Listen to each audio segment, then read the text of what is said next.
Alam nyo ba, may mga taong binubugbog na emotionally, niloloko na, winawasak na, pero doon pa rin bumabalik. Kahit sabihan na ng magulang, kahit kaibigan na ang nagsasabing, tanga ka na, tama na yan, ayaw pa rin makinig.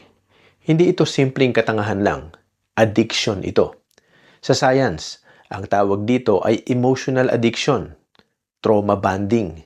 Kapag nasasaktan ka, tapos biglang may konting lambing, sorry, iyak, pangako, naglalabas ang utak ng dopamine, parehong chemical sa sugal at droga.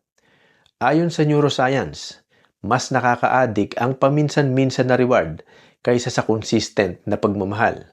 Kaya yung nananakit pero bumabawi, mas mahirap bitawan ng iba. Dagdagan mo pa ng oxytocin o yung hormone ng attachment. Kapag attached ka na, pinapatay ng utak ang logic para ipagtanggol ang relasyon.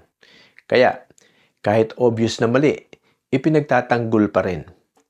Ayon sa trauma psychology, mas pipiliin ng utak ng iba ang pamilyar na sakit kaysa sa hindi kilalang kapayapaan. Kaya tandaan, ang totoong pag-ibig, hindi ka winawasak at sinasaktan. Kung kailangan mong masaktan para manatili, hindi na yan love. Trauma bond na ang tawag dyan.